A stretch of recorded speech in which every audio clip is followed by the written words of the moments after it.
Good morning dear students. आज मैं आपको पढ़ाऊंगी मीरा पाठ, जो कि कृष्ण भक्ति शाखा की कवित्री थी। मीरा ने कृष्ण की भक्ति में रचनाएं की थी। वो कृष्ण की भक्ति में बावली सी हो गई थी और अपने कुल की मर्यादा तक को उन्होंने छोड़ दिया था। मीरा कृष्ण की अनन्य भक्त, उनकी अनन्य उपासका थी।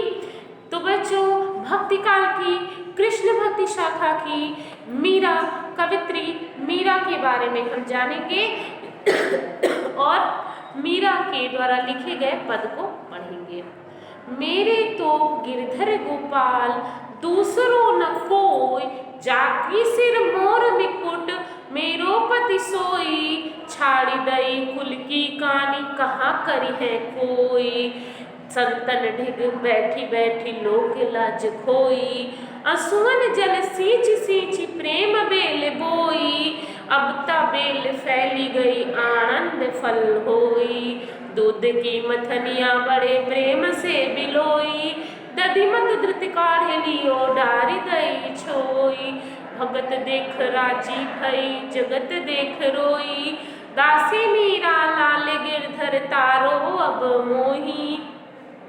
तो बच्चों, मीरा द्वारा लिखे गए पहले पद में हम देखेंगे कि मीरा कहती है कि इस संसार में मेरा सिर्फ और सिर्फ कौन है? गोवर्धन पर्वत को धारण करने वाले वो कृष्ण, वो प्रभु ही सिर्फ मेरे हैं और दूसरा कोई भी मेरा इस दुनिया में नहीं है, अर्थात वो ही मेरे स्वामी हैं। तो मीरा कहती है मेरे तो गिरिधर गोपाल दूसरो न कोई, कि मेरे सिर्फ और सिर्फ गोवर्धन पर्वत को धारण करने वाले वो भगवान कृष्ण है, दूसरा कोई भी मेरा अपना नहीं है। जाके सिर मोर मुकुट मेरो पति सोई, जिसने सिर पर मोर का मुकुट धारण किया है वही मेरा स्वामी है, वही मेरा पति है। छाड़ दई कुल की कहानी कहाँ करी है कोई, अर्थात मैंने अपनी कुल की मर्यादा को, लोक लाज को, सीमा को, सब कुछ छोड़ दिया है। कोई कुछ भी कहता रहे, मुझे कोई भी फर्क नहीं पड़ता। संतन ढिग बैठी बैठी लोक लाज खोई, संतों के पास बैठ बैठ कर मैंने अपने लोक लाज अर्थात कुल के प्रति मर्यादा को खो दिया है। अब मुझे किसी के कुछ भी कहने का कोई फर्क नहीं पड़ता। आंसुअन जल सींच सींच प्रेम बेल बोई, अर्थात मैंने अपने आंसुओं के जल से सींच सींच कर प्रेम रूपी बेल को बोया है। अब तब बेल फैल गई आनंद फल होई, अर्थात अब तो यह बेल फैल गई है और अब अर्थात मेरा प्रेम बढ़ गया है और अब मुझे कृष्ण के प्रेम का आनंद प्राप्त हो गया, अर्थात कृष्ण के प्रेम का आनंद रूपी फल मिल गया है। दूध की मथनिया बड़े प्रेम से बिलोई, अर्थात दूध की मथनिया को मैंने बड़े प्रेम से उसमें डुबाया और दधी मत, जिस प्रकार दही को मत कर, उसको दही को मत कर घी निकाल लिया जाता है और बाकी बचे अवशिष्ट पदार्थ अर्थात मट्ठा इत्यादि को फेंक दिया जाता है, उसी प्रकार से मैंने कृष्ण के प्रेम को पा लिया है और जीवन मार्ग में आने वाली सभी समस्याओं को छोड़ दिया है, अर्थात हर तरह की समस्या जो मुझे कृष्ण के प्रेम को पाने में मिली थी या कृष्ण के प्रेम को पाने के लिए मेरे सामने जितनी भी समस्याएं आई, मैंने उन सब समस्याओं को छोड़ दिया है, उन सब समस्याओं का त्याग कर दिया है।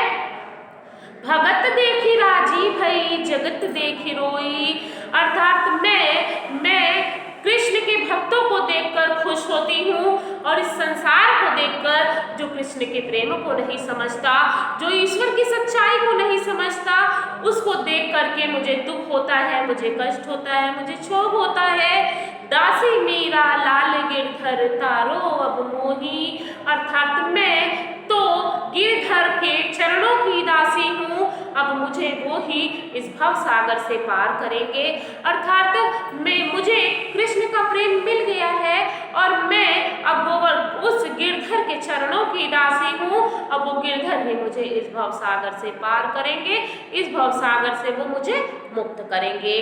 तो बच्चों, इस तरह से मीरा द्वारा लिखा गया पहला पद पूरा हुआ कि मीरा ने कृष्ण के सांसारिक मार्ग में आने वाली कठिनाइयों को छोड़ दिया है और वो कहती है कि हे गिरधर गोपाल, मैं आपके चरणों की दासी हूँ, आप मुझे संसार रूपी भवसागर से पार लगाइएगा, संसार रूपी भवसागर से पार कीजिएगा।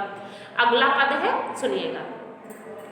पग घुंघरू बांधी मीरा नाची, मैं तो मेरे नारायण सु आप ही हो गई साची। लोग कहे मेरा भई बावरी, न्यात कहे कुलनासी, विष का प्याला राणा भेजिया पीवत मीरा हासी।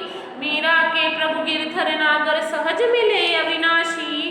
तो बच्चों, दूसरे पद में कृष्ण के प्रेम में डूबी मीरा रीति रिवाजों और बंधनों से मुक्त है और वो कहती हैं कि गिरधर के स्नेह होने के कारण वो इस दुनिया में अमर हो जाएंगी, इस दुनिया में अमर है। सुनिएगा। पग घुंघरू बांधी मीरा नाची, अर्थात अपने पैरों में कृष्ण के प्रेम के घुंघरू बांधकर मीरा नृत्य कर रही है, अर्थात इस संसार से उन्हें विरक्ति हो गई है, उन्हें इस दुनिया से कोई लेना देना नहीं है, वो सिर्फ और सिर्फ कृष्ण के प्रेम में लीन है और नृत्य कर रही है, उसी में खोई हुई है। वो कहती है मैं तो मेरे नारायण सु आप ही हो गई साची, अर्थात यह सच बात है कि मैं अपने नारायण की, अपने प्रभु की, अपने कृष्ण की, अपने आप ही मैं उनकी हो गई हूँ, मैं अपने आप ही उनके चरणों की दासी हो गई हूँ, मैं अपने आप ही उनकी भक्त हो गई हूँ, मैं अपने आप ही उनकी अनन्य सेविका हो गई हूँ। लोग कहे मेरा भई बावरी, न्यात कहे कुलनासी। लोग कहते हैं कि मीरा बावली हो गई है, पागल हो गई है, और नात बात रिश्तेदार कहते हैं कि मीरा कुल के लिए कलंकिनी हो गई है, कुल की नाशिनी हो गई है। विष का प्याला राणा भेजिया, मीरा का जो देवर था राणा विक्रम सिंह, उन्होंने मीरा को मारने के लिए विष का प्याला, सांप का पिटारा और सूलों की सेज तक भेज डाली थी, लेकिन मीरा अपने प्रभु कृष्ण के कारण, कृष्ण के प्रभाव के कारण, उनके प्रताप के कारण, उनकी महिमा के कारण मीरा का बाल बांका भी ना हो सका। तो बच्चों, वो कहती हैं विष का प्याला राणा भेजिया पीवत मीरा हासी, कि मेरे देवर, उनके देवर विक्रम, राणा विक्रम सिंह ने उनको मारने के लिए, क्योंकि उनको ऐसा लगता था कि उनकी वजह से उनके कुल की मर्यादा क्षति पहुंच रही है, तो उन्होंने मीरा को मारने के लिए विष का प्याला भेजा। तो मीरा उसे हंसते हंसते पी गई और मीरा के प्रभु गिरधर नागर, अर्थात गोवर्धन पर्वत को धारण करने वाले वो कृष्ण मीरा के स्वामी हैं और वो अविनाशी उसे सहजता से मिल चुके हैं, अर्थात उन्होंने मीरा के प्रेम को स्वीकार कर लिया है और वो उसे सहजता से मिल चुके हैं। अब मीरा को जीवन से मुक्त होने में, मोक्ष प्राप्त करने में किसी भी चीज की कोई कठिनाई नहीं है, अब वह इस दुनिया में अमर हो जाएगी। तो बच्चों, इस तरह से मीरा का पद पूरा हुआ। मिलते हैं अगले पाठ के साथ अगले वीडियो में। Thank you.